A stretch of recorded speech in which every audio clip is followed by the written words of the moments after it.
Welcome back, everyone, for another deep dive. Yeah. Today, we're going beyond, like, those yoga poses. Right. You see all the pictures of people, bent like pretzels and stuff. Oh, yeah.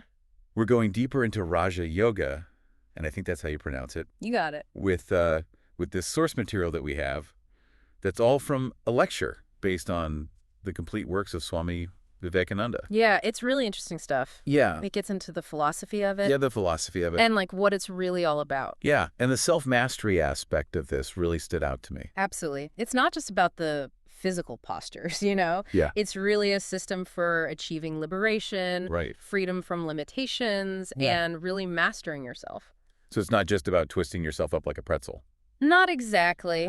It's more like how you would train for a marathon. Okay. You wouldn't just wake up and run 26 miles. You Right. build up to it step by step. So Raja Yoga is similar in that it lays out this 8-step path towards self-realization. Okay. 8 steps.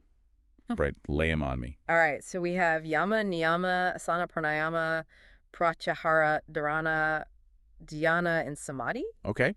And now before you get too overwhelmed, Yeah, that's a lot. think of these less like a staircase and more like spokes on a wheel. All of these things kind of work together. Okay. They all influence and interact with one another. Gotcha. Okay, now some of those sounded familiar. I've definitely heard of, Mhm. like Yama and Niyama. Yeah, Are those kind of like the moral guidelines you hear about in yoga? exactly. Yama focuses on our actions in the world. So things like nonviolence, honesty, not stealing. So basically like being a good person. Exactly, just being a good person. Gotcha. And then Niyama is more about self-discipline. So cleanliness, contentment, and self-reflection. So before you even get to the poses, Right. Raja Yoga is saying, hey, maybe we should work on just being like decent human beings first. Exactly. It's about setting that foundation. Makes sense to me. If you're like, lying and cheating and stealing all the time, Yeah. inner peace is probably pretty far off. Exactly. You can't build a house on a shaky foundation. Okay. So we get that foundation solid first, Right. and then we can move on to the physical practices. Okay. So then we get to Asana, which is the poses. Right. And the lecture mentions like finding a comfortable posture that can be held for a long time. Is that like just all about prepping for meditation? That is part of it, but the source also emphasizes the importance of spinal alignment in asana. Okay. A straight spine is really crucial for directing energy and promoting mental clarity. Yeah, I could see that. Like if I try to solve like a, tricky work problem or something, Yeah. and I'm all hunched over my computer, it's Yeah. like almost impossible. Yeah. I just can't think straight. Yeah, Having good posture really does help energy flow freely, right. which is really key for these higher states of consciousness, which Right. is what Raja Yoga is all about. And speaking of energy flow, that brings us to pranayama, controlling the breath. Yeah, I've heard of that. Mm, But in the source material here, it describes the breath as like the flywheel of the body. yes. What does that even mean? So think about a flywheel. It's basically like a spinning wheel that stores energy and it keeps things running smoothly. Okay. And pranayama is all about regulating your breath, which Oh. is seen as the vehicle for prana, Prana. which is life force energy. Wow. So by controlling your breath, you control the flow of energy and calm the mind. Okay, so it's all about like regulating the breath then. Yes. Okay. And you know what's interesting? Mm. There's this whole story in the source material here about a minister escaping a tower by using these threads of increasing strength. Oh, yes. Starts with silk, then twine, then like a strong rope. Right. And they connect that to mastering the subtle forces in the body through pranayama. Yeah. You start with the most delicate thread, which is your breath, Mm-hmm. and then you build from there. This is a powerful metaphor. Yeah, well. And you know what's really interesting is this source actually suggests a specific pranayama technique. Oh, yeah. What is it? Drinking cold water through your nose. Wait, what? Yeah. You're telling me to drink water through my nose? Well, it's a technique that's out there. It can be challenging. I bet. And definitely consult a qualified instructor before trying it. Yeah, I think I'm gonna need some practice on that one before Aha. I go sticking water up my nose. But it is interesting how much depth there is to something we take for granted, like breathing. Absolutely. Hold on. It's essential to life. Yeah. All right, so welcome back to our deep dive into Raja Yoga. Mm-hmm. We're still kind of unpacking these these 8 limbs of this practice. And Yeah. honestly, like, It's pretty fascinating. the more we get into it, the more fascinating it gets. Yeah, it really is. It's like a deep well of knowledge. Yeah. You know? Oh, And one of the things that really stood out to me was this idea that Yeah. our physical body is just an instrument. Like, it's not our true selves. Yeah, that really jumped out at me too. Like Yeah. the lecture even compares the body to like a god that we mistake for who we really are. Mm-hmm. And we spend so much time like, Taking care of it. taking care of it. Yeah. Yeah. But like, what about the driver inside? Right. Who are we beyond this, like, this shell, this meat suit? It's like the million-dollar question, right? Yeah. And Raja Yoga uses the term Atman to refer to the true self, Okay.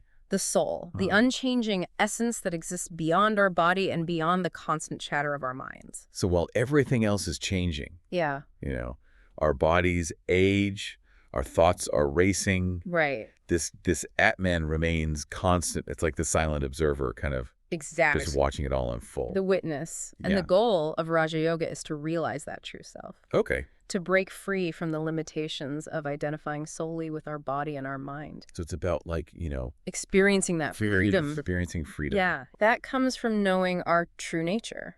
That reminds me of that saying, Mm. the mind is a wonderful servant, but a terrible master. Yes, And it's like Raja Yoga is all about mastering the mind right. instead of it, running the show. It's about taking the reins. Yeah. And actually, the source material uses this really cool analogy. Okay. It compares the mind to a chariot. A chariot. Okay. The senses are the horses. The intellect holds the reins. Okay. And the true self is the charioteer. Like that. So if we don't learn to control our senses and direct our thoughts, Yeah. we're just going to end up wherever the horses take us. Right. We're just along for the ride. Exactly. Yeah. So we need to train the mind just like we'd train a wild horse Okay. in order to direct it toward our desired destination. Okay. And that's where the practices of pratyahara, dhyana, and samadhi come in. Right. Break those down for me. Yeah. Those are some big words. Okay, haha. So pratyahara is the practice of withdrawing our senses from the external world. It's about turning our attention inwards,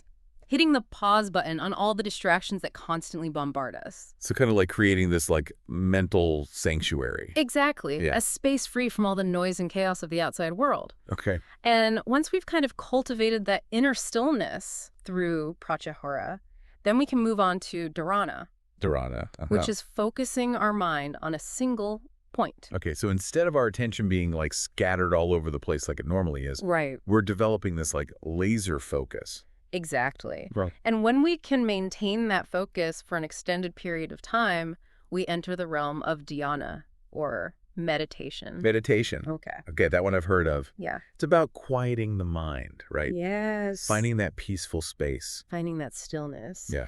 And in Raja Yoga, meditation isn't just about relaxation. Okay. It's seen as a pathway to samadhi, the ultimate goal of the practice. Okay, that's the big one, right? It is. It's like the enlightenment, Yeah. the liberation. Connecting to something greater than ourselves. Yeah. Imagine a state where worries dissolve, Okay. where you feel deeply connected to everything around you. Okay. It's a state of profound peace, bliss, and expanded awareness Wow. that transcends the limitations of the individual self. That sounds pretty incredible. It is. But also like really challenging to achieve. Oh, it can be challenging, Okay. but the beauty of Raja Yoga is that it's available to anyone.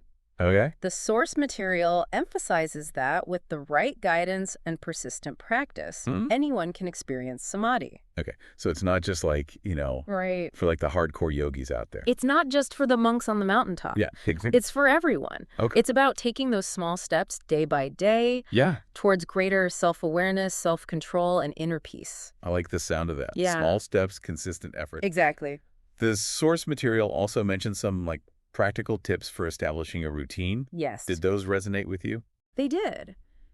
It emphasizes having a dedicated space for your practice.